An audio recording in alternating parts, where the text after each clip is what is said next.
Yeah, it's your boy Crypto Blood. Welcome to another episode of My Two Satoshis. It is August 17th, 2018. And man, my man Julian Fodor, I hope I'm saying your name right, from down under Brisbane. Love you guys down there in the Aussie world. He wanted me to play Pink Floyd Money. This is a classic, and that bass line, you're right, man, is one of the best bass lines I've ever heard on a track. Love this song, people. I love this song. Hope you guys are holding in there tight. Another day, hopefully another dollar, right? Hopefully we can start getting some of our losses back from a crazy year we've had in 2018. Gotta roll with the punches, man. Only the strong survive. And you guys have made it this far, so you're good to go. Today, we're going to be talking about Litecoin. There's a statement put out by an individual of influence who says that Litecoin is really undervalued. We're going to look at why. I have my reservations about Litecoin. I've told you guys that for quite some time now. Don't hold much Litecoin. That was actually, it's funny because it's near and dear to me. It was my first altcoin. It was the first altcoin. I remember buying Litecoin 55 cents, guys. Can you believe that? 55 cents. I started buying Litecoin and mining it at 55 cents. But we're going to talk about what this gentleman says about why Litecoin is undervalued. I don't know. Secondly, got an article about Nvidia and their earnings looking dismal. And we'll look at maybe why this is going on. It has to, of course, do with mining, right? So we'll take a look at that. But first, let's take a look at those market caps really quickly. Market cap's currently at $215 billion. Bitcoin's dominance, slight pullback, 51.7%, but very high and above 50%. Still lets you know where we are in the markets. Over the last 24 hours, we have seen some gains. Ethereum is back above $300.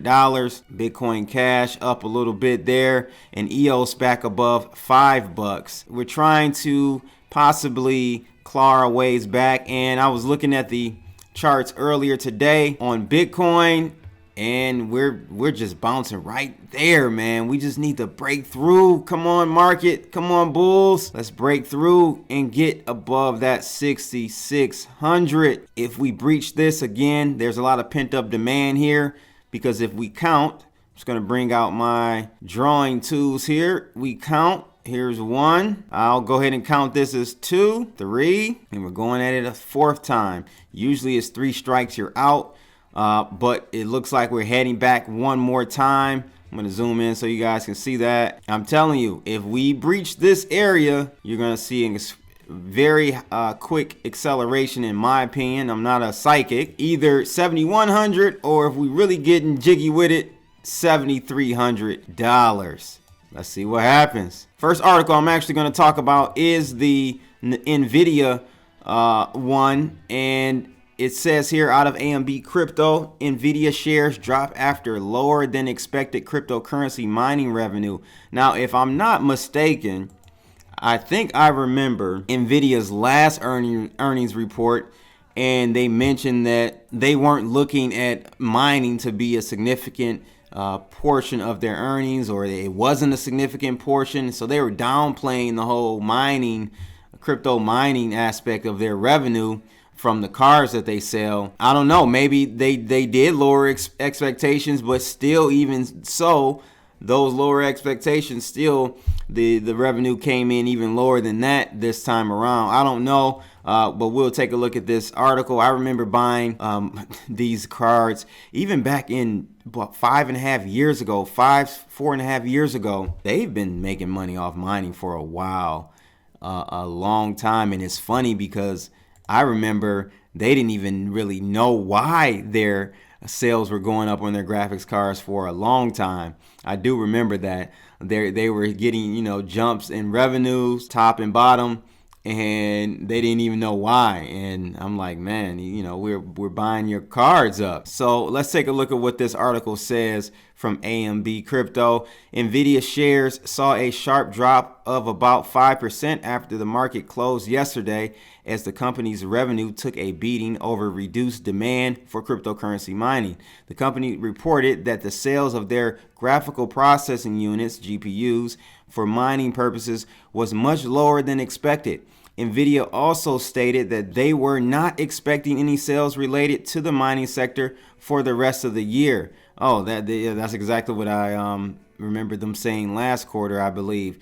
It says this will come as a breath of fresh air to Nvidia's customer base of retail consumers, as they saw a substantial markup on the prices of graphics cards earlier this year due to decreased supply. They were bumping up the price of these cars well before this year. It says here, in January this year, the price of Nvidia's latest flagship card, the GeForce GX 1080 Ti, went up from a suggested price of $700 to almost $1,300. The increase was also reflected in other cards, such as the GeForce GX 1080, which saw an increase from $500 to $900. Hell, we would have been better buying cards and selling them back to the market versus buying crypto, huh? Hindsight is 2020, people. This was reflected across the lineup of cards that Nvidia offered, with prices close to double their MSRPs for the GXTs, the 1060s, and the 1050s. The chief financial officer said here, our revenue outlook had anticipated cryptocurrency specific products declining to approximately 100 million, while actual crypto specific product revenue was 18 million. God, yeah, that's a big miss. That's a big miss. A really big miss. Wow. I think, personally, this is because we're getting away from, first of all, it's very hard. I don't even know why people are still mining. People probably aren't mining Bitcoin with GPUs. That's all ASIC. Even script coins, Litecoin, at one point, that's what the whole thing about Litecoin and Dogecoin back then, I remember, was that it was ASIC resistant and you couldn't mine it with ASIC. So that's why everyone went out. When at that point, Bitcoin mining prices were, the profitability factor there was very low. And so we all went out and bought GPUs and started mining script algorithm coins. We're seeing a decrease in demand because we're getting away from proof of work coins. Anyway, I think the overall long-term trend for the industry, the cryptocurrency industry, blockchain, is away from proof of work and more towards all these other innovative algorithms that they have out here. We even see Ethereum moving away from POW. So let me know your thoughts on what is going on here. That is a huge miss. And I think their stock got hit hard after this. So yeah, you guys let me know what your thoughts are on Nvidia and why their mining revenue was down so much lower than what they anticipated, even after reducing that. The second article out of Blocked, and it says here, Litecoin, the digital silver, is actually undervalued, claims an eToro study. So let's take a look at this. It says here, if Bitcoin is the digital equivalent of gold, which cryptocurrency would qualify for honorary title of digital silver?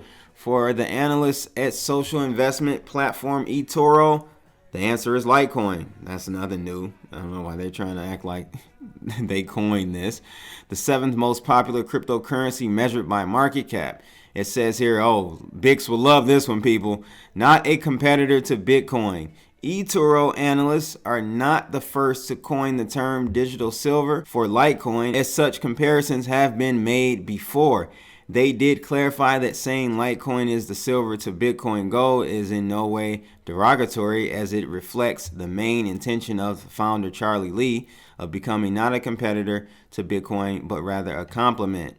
It adds that the relationship in terms of market standing between Bitcoin and Litecoin is in many ways similar to that of gold and silver. Just like silver, Litecoin is more affordable, has a larger supply, and enables quicker transactions, thus proving its worth as a go-to digital token for smaller transactions. Meanwhile, like gold, Bitcoin is often preferred for larger payments and store of value. Another major similarity would be that, like their shiny metal counterparts, the values of both digital tokens are very much correlated, as whenever Bitcoin surges, Litecoin almost follows. This is true, but over the past years that I've experienced and traded and held Litecoin, I've always noticed Litecoin as a laggard. It did not move right away with the moves in the market. So when Bitcoin goes up, I've always, and this is nothing I've like gone and researched, I'm just saying like subconsciously, I've always noticed over the years that Litecoin would be a laggard and would move way after the move in the market occurred. So maybe I'm wrong, because this is just from my recollection. But the article says here, Litecoin is undervalued. The report cited multiple factors arguing that Litecoin, as its market value stands today, is actually undervalued. So let's take a look at why they're saying this. He said, besides its obvious superiority in terms of speed and affordability, Litecoin also brings a number of other benefits to the community. For example, the Litecoin network uses a script-dominant proof-of-work system, which is basically designed to make hardware mining specialization more difficult to achieve. They're talking about ASICs. What the hell? When was this? This article is, did these people just find out about Litecoin? Because this is like, there are clearly ASICs available to mine script proof of work. So to go on without delving into the technical nitty gritty, the script dominant POW system makes the mining network a lot more decentralized. That in return makes the network somewhat less vulnerable to malicious breach attempts, including ones as severe as a 51% attack. Litecoin, Bitcoin, even Bitcoin Cash, which I'm a supporter of, are not as decentralized as people think. And as a reference, I'm just going to bring up this website. I'll try to remember to link this. It's called arewedecentralizedyet.com. Check it out when you guys get a chance.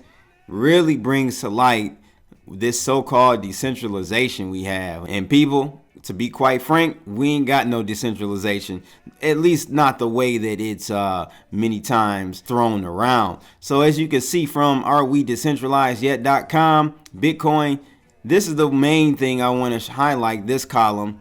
The number of entities in control of more than 50% of voting/mining power. So with Bitcoin, there are 3 that control more than 50%. Ethereum, 3 that control more than 50% of voting/mining power. Ripple, this is 1. There is 1. Ridiculous. Bitcoin Cash, 3. Stellar, 1. Litecoin, 3. Cardano, 1. Monero, 3. Ethereum Classic, 2.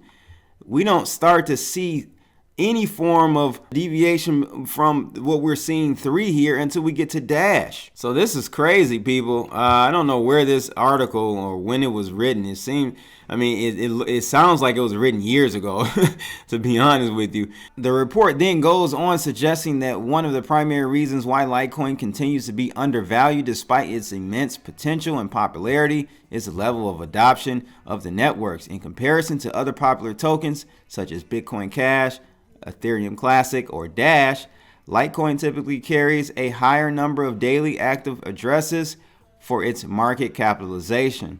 Okay, I'll maybe give you that part, but it says, I'm going to finish this up. It says here, given that Litecoin has an established and stable working product, as well as a significant adoption rate, this bear market of the whole cryptocurrency industry could have led to Litecoin being oversold. It, however, urged investors to exercise precaution while buying or selling Litecoin, as despite all its brighter sides, Litecoin is still not immune from many of the drawbacks the crypto economy inherently suffers from. They didn't really give me anything, people. I'm sorry. You Litecoin people got to help me out. I don't understand. They didn't really say much of anything, in my opinion. I gotta say, they didn't convince me why Litecoin is undervalued. It's just another cryptocurrency at this point. I'm seeing more progress by projects like Dash, Digibyte. You know, those, they're actually hitting the ground. They're in the communities. They're hitting these fiat war-stricken zones, if you want to say, and really helping people adopt cryptocurrencies.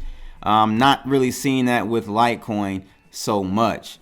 I don't have anything against Litecoin, but I also don't have anything want to big up Litecoin on. So it's not like I'm hating on it. I'm just giving you my assessment of the situation with Litecoin and all these cryptocurrencies. At the end of the day, it's like we don't really know where the value of the cryptocurrencies really should be. We're trying to figure this out. The markets are really trying to figure all of this out. Other than Bitcoin, you know, you can play on the whole scarcity theme and kind of go with that as a means to, you know, derive a value on the coin. And, you know, really, I really can't confidently put an assessment on the value of a coin other than Bitcoin, simply because all the inroads are leading to Bitcoin. So quite naturally, that demand for the particular coin is going to be very high, and anything else is just a spillover and is subject to being replaced as the number two. You know what I mean? So I've seen over the years Bitcoin or Litecoin go from straight number two. It was no other. It was Bitcoin, Litecoin, and Dogecoin. Those were the three. They were the top dogs. No pun intended. They were the top dogs. So things changed. Bitcoin still remains there.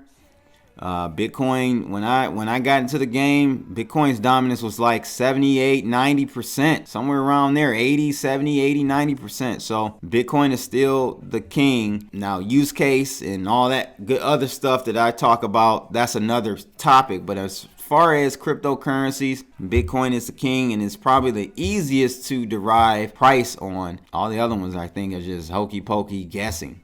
I'll be honest with you, it's just all a guess. So you guys let me know. I've been rambling for a minute here. But let me know your thoughts on this Litecoin article. They didn't really sell me on why Litecoin, digital silver, is undervalued. Y'all got to help me out. Hit me up in the comments below. Let me know your thoughts on it. And that's pretty much it for today, ladies and gents. Make sure you guys like and subscribe. And if you do subscribe, make sure to click that bell to ensure you're alerted, or follow me on Twitter. That's another way to know when I put out a new video. And that's pretty much it. It's CryptoBlood_ on Twitter. That's it for today, people. It's your boy. I'm out. Holla.